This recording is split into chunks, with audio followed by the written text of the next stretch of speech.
আমি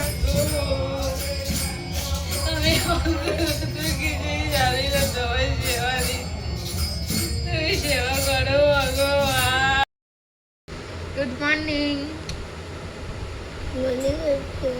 good morning. এখন বাজে 8:30 আর আমরা মা ছেলে এখন ঘুম থেকে উঠলাম।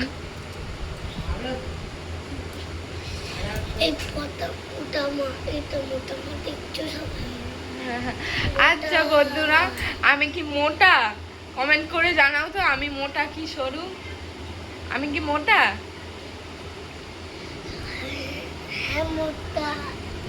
আমার বাবুই খালি বলে মোটা মা, মোটা মা।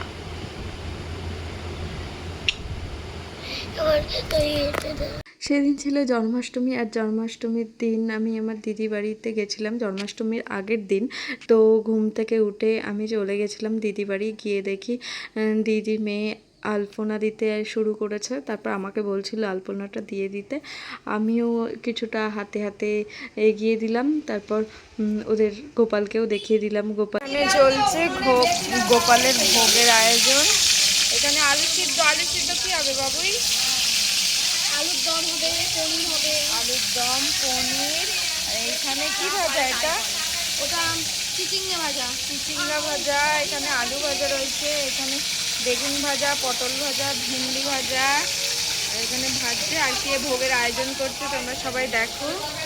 এই যে আমাদের পিয়া। আর এইখানে ফুরুলির জন্য আটা মাখা হচ্ছে, তালের ফুরুলি হবে। আর মাখছে আমার দিদি।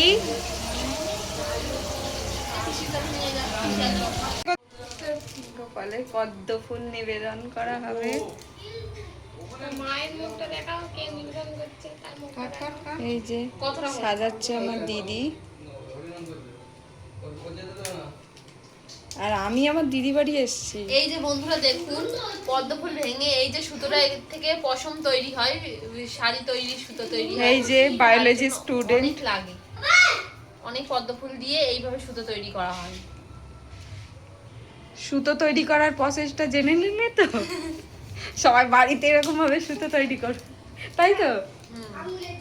বলো, বাজার থেকে পদ্ম ফুলটা কিনে আনতে হবে আগে।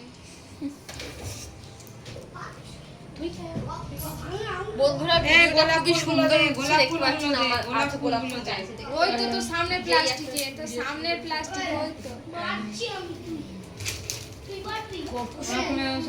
ছাড়া পাতা নাতা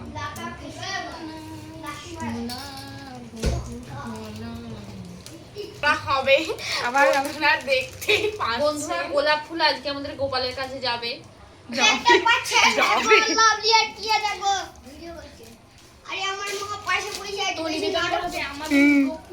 কেমন লাগছে আপনারা কিন্তু অবশ্যই জানাবেন। আমাদের গোপাল যে জামাটা পরে আছে সেই জামাটা আমি অনেক ভালোবেসে, অতীব ভালোবেসে গোপালের জন্য দোকান থেকে আনিয়েছি, রথতলা বাজার থেকে।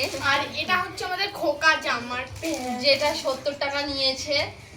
খোকা জামাটা 70 টাকা নিয়েছে, মেয়ে জামাটা 60 টাকা নিয়েছে। আমি অনেকদিন ধরে পয়সা জমিয়ে জমিয়ে গোপালের জন্য এটা কিনেছি। গোপাল তোমার আশীর্বাদ করুক। আপনার সে পৌঁছালো অবশেষে। রাবড়ি নয়, এই যে ফুলের মুকুট, জুঁই ফুলের মালা, আমার না যেটা ইচ্ছা পড়া।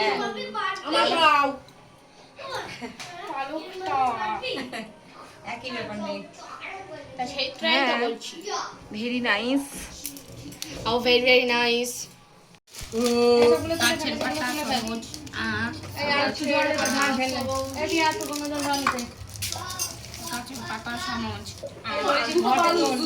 তোলা আছে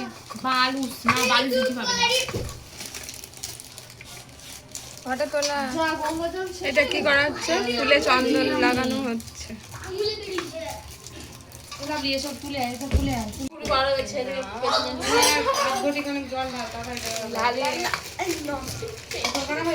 এই যে আমাদের ফানি গার্ল।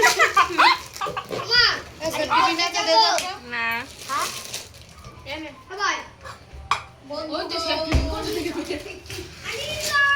এই আলপনাটা আমি দিয়েছি।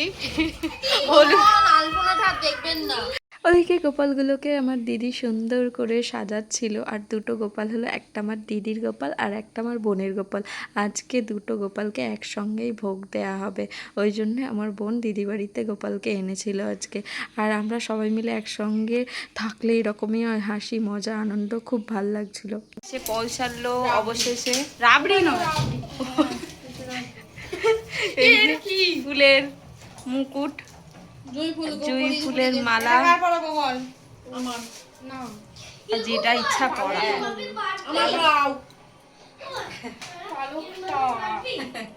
একই ব্যাপার নেই,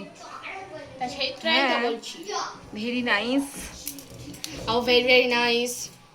গোপালকে সাজানো গোছানোর পর দিদি এসে গোপালের ভোগটা রেডি করছিল।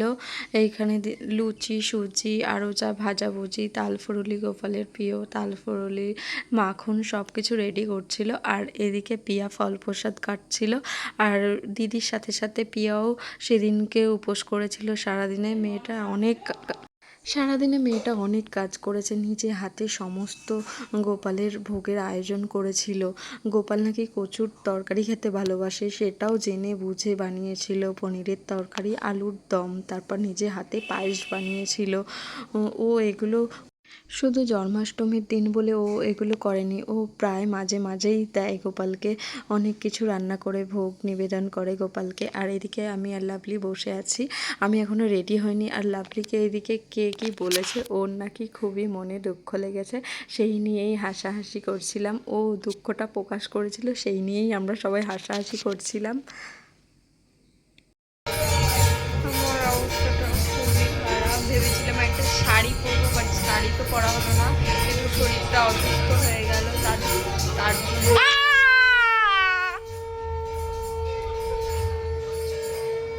সব সময় ডিস্টার্ব করা। আচ্ছা আচ্ছা আচ্ছা, খাও। এই যে আমার বাবুই, দেখো তার জন্য এই কুর্তিটা পরে চলে এসেছি আমি। শাড়ি পরার ইচ্ছা ছিল, অনেক সাজুগুজু করার ইচ্ছা ছিল, বাট শরীর অসুস্থতার কারণে আমি কিছুই বলতে পারিনি, আমার কিছু ভালো লাগছে না। তো চলো, ওই ঘরে পুজো হচ্ছে, দেখাই তোমাদেরকে।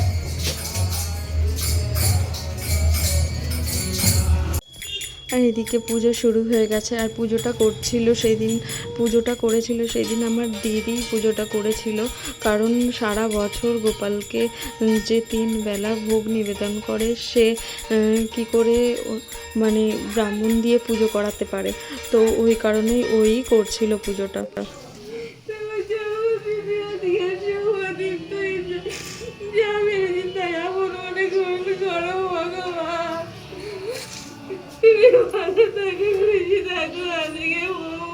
দিদির পুজো শেষ হবার পর দিদি একটু কেঁদে ফেলেছিল, ভক্তের চোখের জলেই তো ভগবান বলো। তো দিদি কেন জানি না খুব কাঁদছিল, যে নিজে হাতে সব কিছু করেছে, কোনো ভুল ত্রুটি হয়েছে কিনা এই কারণে। আর গোপাল সোনাদের কি সুন্দর, সেই দিন কি সুন্দর লাগছিল, মুখখানা দেখে মনে হচ্ছিল ওরা খুব খুশি ছিল। তারপর এইদিকে পুজো শেষের পর তারপর এখানে প্রসাদ বিতরণের পর্ব দিচ্ছিল দিদির দুটো মেয়ে, সব গুছিয়ে গাছিয়ে সবাইকে প্রসাদ দিচ্ছিল। তারপর এটাও খেয়াল ছিল ওদের যে কে প্রসাদ পায়নি, কাকে প্রসাদ দিতে হবে, সব কিছু দিয়েছে কিনা, সব দিকেই লক্ষ্য ছিল। তো ভিডিওটা আজকে এই পর্যন্তই, ভালো লাগলে like, comment, share and subscribe. Bye bye.